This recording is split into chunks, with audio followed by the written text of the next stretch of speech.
Hello friends, welcome to digital education with Gaurav. आज हमारा topic हम जिसके ऊपर डिस्कस करने जा रहे हैं that is trigonometry, introduction to trigonometry.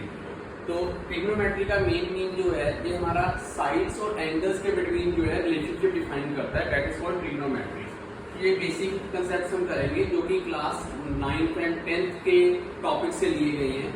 तो अगर हम यही बात करें तो ट्रिग्नोमेट्री के ऊपर हमारे पास एक राइट एंगल ट्राइंगल गिवन होगी। राइट एंगल ट्राइंगल हमने डिस्कस किया हुआ है ट्राइंगल चैप्टर के अंदर।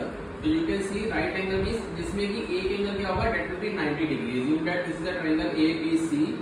Here one angle is 90 degree and rest other angles, angle B and angle C, these will be the acute angles. Acute angles you know very well that these will be less than 90 degree because as we know the sum of all the angles of a triangle is 180 degree. तो ये आपकी क्या बनेगी, right angle triangle. इसी के ऊपर हम apply करेंगे ट्रिग्नोमेट्री को। तो ये एंगल्स और साइड्स के बीच की रिलेशन रिप्रेजेंट करेंगे। तो इसमें सबसे इंपॉर्टेंट टास्क क्या आ रहा था आपके पास, राइट एंगल ट्राइंगल के अंदर this is your perpendicular which I am noting with P, this is your hypotenuse and this is base. It is called base, this is hypotenuse and this is perpendicular. तो ये तीन चीजें होती हैं। तो इसमें हमने एंगल्स जो लेके चल रहे हैं with comparatively you can say sin theta, cos of theta and tan of theta. ये तीन एंगल्स हम यूज करेंगे सबसे पहले। तो इन्हीं तीन के ऊपर आगे फर्दर तीन एंगल्स डिफाइन करेंगे। तो sin थीटा का जो फॉर्मूला बेसिकली फॉर्मूला बनाते हैं वो हमारा क्या होता है, that is your perpendicular upon hypotenuse. It means P upon H हम मानते हैं, perpendicular upon hypotenuse. This is your sin of theta. अगर हम बात करें cos ऑफ थीटा की, तो cos ऑफ थीटा को cos थीटा को क्या कह सकते हैं, this is your B upon H। It means base upon hypotenuse. B upon H it is called base upon hypotenuse. और you can write in this form also. अगर मैं इस ट्रायंगल की बात करूं तो बेस हमारे पास क्या गिवन है AB एंड हाइपोटेन्यूज हमारे पास क्या गिवन है BC। You can take BC here also. Similarly tan theta, tan theta का जो फार्मूला है, one formula is here that you can say sin theta upon cos theta. यहां से भी आप डिराइव कर सकते हो tan थीटा के लिए फार्मूला। वो क्या बनेगा, sin थीटा हमारे पास क्या गिवन है P upon H upon cos theta की वैल्यू क्या है B अपॉन H। तो यहाँ पे क्या होगा, हाइपोटेन्यूज दोनों कैंसिल हो जाएंगे। क्या बन जाएगा हमारे पास P अपॉन B। तो tan थीटा क्या बन जाएगा आपके पास P upon B it will be. अगर हम फर्दर आगे चले थोड़ा सा और इलैबोरेट करें इन एंगल्स को, तो तीन एंगल्स और डिफाइन होंगे जो इन्हीं प्रीवियस डिफाइंड थ्री एंगल्स के ऊपर बताए जाएंगे। तो sin थीटा का जो रिवर्स तो you can say that is called cosecant of theta. तो कोसेकेंट थीटा क्या होता है हमारा 1 अपॉन sin ऑफ थीटा। तो 1 upon sin theta, sin theta की वैल्यू क्या थी P upon H। I can put here तो 1 अपॉन क्या आएगा P upon H। It means हमारा कोसेकेंट थीटा क्या बन जाएगा H अपॉन P बन जाएगा। सिमिलरली आप सेकेंट थीटा डिफाइन कर सकते हो। सेकेंड थीटा जो करते हैं हमारे होता है 1 अपॉन cos थीटा। सिंपलीफिकेशन आप कर सकते हो। तो cos थीटा की वैल्यू थी B अपॉन H। तो सेकेंड थीटा क्या बन जाएगा हमारा H अपॉन B बन जाएगा। एंड tan जो है that is the inverse of cotangent theta, cot theta. तो यहाँ पे हम एक cot थीटा लेके चलेंगे। cot थीटा की वैल्यू क्या आएगी 1 अपॉन tan थीटा। तो tan थीटा की वैल्यू थी P अपॉन B। ये क्या बन जाएगा आपके पास B अपॉन B। ये तो हमने देखा कि कैसे हम सॉल्व कर सकते हैं with this triangle. All this six angles you will use while solving the full trigonometry. आपका ये सिक्स एंगल्स जो है sin theta, cos theta, tan theta, cosecant, secant and cotangent theta use होंगे। इसका एक शॉर्टकट मेथड भी है जो पहले भी कर चुके हैं। Let's see here. तो उसको हम बोलते हैं PBT, पंडित बद्री प्रसाद हर हर बोल एंड सोना चांदी तोल। पंडित बद्री प्रसाद हर हर बोल सोना चांदी तोल। तो P अपॉन H हमारा क्या बन गया, this is sin। B upon H this is cos and P upon B हमारा क्या बन गया tan। तो आप शॉर्टकट मेथड में इस तरीके से इन फॉर्मूलेस को लर्न भी कर सकते हो जो कि आप अपने क्वेश्चंस में अप्लाई करोगे। इसके बाद फर्दर जो हमारा टॉपिक रहता है इसमें हम कुछ एंगल्स डिफाइन करते हैं। लाइक sin 0 की वैल्यू क्या रहेगी, sin 30 की वैल्यू क्या रहेगी, sin 45 क्या होगा, cos 60 क्या होगा, tan 90 क्या होगा। उसके लिए एक टेबल में डिफाइन करने जा रहा हूँ that also you can understand उस टेबल। ये आप सभी को क्लियर हो चुका होगा ये पार्ट कंप्लीट।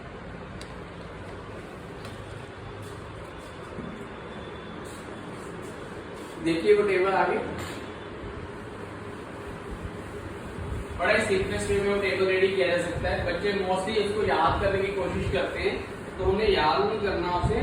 अगर आप उसे समझ लोगे मेथड कि कैसे उसे राइट करना है, तब easily you can solve any question on the basis of that. तो उसके लिए 0 degree, 30 degree, 45 degree, 60 degree and 90 degree, इन एंगल्स के ऊपर हम वैल्यूज फाइंड करेंगे। Sine of 0, sin 30, sin 45, then cos. I am telling you the way to how to solve this table, so that you can apply these values directly in your questions and you can give the answer. Here it's a cosecant, secant and cotangent. आप sequence भी देख सकते हो, यही लोगे तो आपको कोई कंफ्यूजन के चांसेस नहीं होंगे। तो हमने इसमें क्या करना है, 0 डिग्री के लिए 0/4 से स्टार्ट करना है, 1/4, 2/4, 3/4 एंड 4/4, और इन सभी के ऊपर हम क्या लेके आएंगे, स्क्वायर रूट्स ले आएंगे इन सभी के ऊपर। ये देखिए स्क्वायर रूट्स आ रहे हैं इन सभी के ऊपर। इसको सॉल्व करने के बाद हमारे पास जो वैल्यूज बनेगी वो सारे के सारे साइन के एंगल्स की वैल्यूज बन जाएगी। 0/4 0 होता है, 0 का स्क्वायर रूट भी क्या रहता है, 0। तो इट मींस साइन ऑफ 0 क्या बन जाएगा, 0 बन जाएगा आपके पास।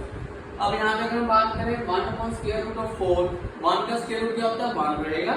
4 का स्क्वायर रूट क्या रहता है, 2। तो 30 डिग्री, साइन ऑफ 30 डिग्री की वैल्यू क्या बन जाएगी, 1/2। तो यहाँ पे कैंसिल हो जाएगा, 2 1 2 2 2 4। तो ये क्या बनेगा आपके पास, 1/√2। क्योंकि 2 को हम सॉल्व नहीं कर सकते, स्क्वायर रूट ऑफ 2, वो स्क्वायर रूट ऑफ 2 ही मेंशन करेंगे हम इसको। Next is √3 as it is रहेगा। 4 का स्क्वायर रूट क्या होता है, 2 होता है। तो ये वैल्यू क्या आएगी, sin 60 की √3/2 आ जाएगी आपके पास।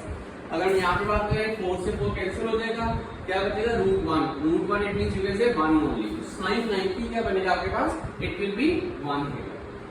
अब नेक्स्ट देखिए, अब आपके पास cos की वैल्यू हमें लिखनी है, ये हमने कैलकुलेशन कर दी। Now no need to do any calculation.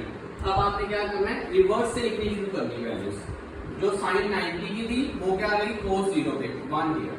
sin 60 की √3 पीछे से शुरू करेंगे, 1 पहले लिख दिया, then √3/2। Next is your 1/√2. It's your 1/√2. Next is 1/2 and next is 0 है। तो आपके पास cos 0 क्या होगा, 1, cos 30 क्या होगा, √3/2, cos 45 is 1/√2, cos 60 is 1/2 and cos 90 will be 0 है। तो हमने ये वैल्यू पीछे से लिखी साइन की, तो cos की वैल्यूज आ गई हमारे पास। अब tan, अब आप हमने थोड़ा पहले डिस्कस किया था, tan की जो फॉर्मूला वो क्या है, sin upon cos। तो यहाँ पे वही यूज करेंगे, sin upon cos 0/1 का हो जाएगा 0। Then you have to solve this, sin upon cos 1/2 upon 1/2 upon √3/2। तो 2 से 2 कैंसिल हो जाएगा, क्या बचेगी value, 1/√3। This is the value of tan 30 degree, 1/√3। I am doing calculation in front of you here only. Next is similar to this one, जब 1/√2 upon 1/√2 करेंगे तो cancel होगी, वैल्यू क्या बचेगी, 1। इट मींस tan 45 क्या आएगा आपके पास, इट विल बी 1 here। अब tan 60 सॉल्व करना है आपने, √3/2 अपॉन 1/2। तो 2 से 2 कैंसिल हो जाएगा, क्या बचेगा आपके पास, ओनली √3। अगर हम बात करें tan 90 की, तो sin 90 अपॉन cos 90, 1/0। 0 से हम किसी को डिवाइड तो कर नहीं सकते, तो वो क्या है, नो डिफाइंड राइट कर सकते हो आप, नो इक्वल, और यू कैन राइट 0 ऑल्सो। अब देखिए नेक्स्ट, tan के बाद बात आती है कोसेकेंट की। तो कोसेकेंट का क्या होता है हमारा फॉर्मूला, 1/sin। अब ये वैल्यू हमने डिफाइन कर दी है, इन्हीं के बेसिस पे हम इनको सॉल्व कर लेंगे। तो 1/0 क्या बनेगा, नॉट डिफाइंड। देन 1/1/2 जो sin 30 की वैल्यू है वो क्या बनेगी, 2। नेक्स्ट इज 1/1/√2, कोसेकेंट 40 में कितना आ जाएगा, √2। नेक्स्ट इज 1/√3/2, तो न्यूमरेटर डिनोमिनेटर बन जाएगा, डिनोमिनेटर न्यूमरेटर बन जाएगा, 2/√3 and 1 is here, 1/1 it will be 1 again, which cosecant 90 will remain 1, sin 90 भी 1 है, cosecant 90 भी क्या रहेगा, 1 रहेगा। अब secant जो है that is the inverse of cos, तो हम क्या करेंगे, 1/cos। तो secant 0 is 1 here, secant 30 will become 2/√3, then secant 45 it will be your √2, then cos 60, तो secant क्या बनेगा, 1/cos 60 it will be 2 here and again it is 0, you can write it। तो आप चाहे इस फॉर्म में सॉल्व कर लो, 1/cos लेके, जहां आपने जो कोसेकेंट की वैल्यूज हैं उनको इनवर्स में राइट कर दो, पीछे से शुरू कर दो, 1 पहले लिखा, फिर 2/√3, फिर √2 इन दिस वे। लास्ट में जो कोड नाउ, अब कोड को भी आप चाहे 1/10 से सॉल्व कर सकते हो, जहां आप क्या कर सकते हो, तो सीकेंड अपॉन सीकेंड से भी सॉल्व कर सकते हो। लेट्स सी 1/9, तो 1/9 0 से होगा डिवाइड, तो नॉट डिफाइंड आ जाएगा, मींस cot 0 क्या आएगा, नॉट डिफाइंड, और यू कैन राइट 0 ओनली। तो cot of this one 30 degree क्या बनेगा, √3, because tan is given to you 1/√3। तो tan 45 1 है, cot 45 में क्या रहेगा 1 हियर। तो cot 60 क्या बनेगा आपके पास, tan 60 is √3, cot 60 will be 1/√3, then tan 90 is not defined, cot 90 is also not defined. तो एक ही टेबल है जो आपको हेल्पफुल करेगा क्वेश्चन सॉल्व करने में। नेक्स्ट वीडियो में हम क्वेश्चन भी दिखाएंगे आपको, इनके बेसिस के ऊपर इन वैल्यूज को पुट करके कैसे क्वेश्चन सॉल्व किए जा सकते हैं। इसके अलावा एक और टेबल है, ये हमने सॉल्व किया अभी 90 डिग्री तक। अगर हायर वैल्यूज आ जाए, 150 सॉल्व करना हो, 180 सॉल्व करना हो, 300 सॉल्व करना हो, 360 के लिए वैल्यू सॉल्व करनी हो, तो I will tell you how to solve those questions also. पर मेनली वो जो कांसेप्ट्स हैं वो आपके +1 मैथ्स के अंदर यूज होंगे। तो keep watching, thanks a lot, thank you.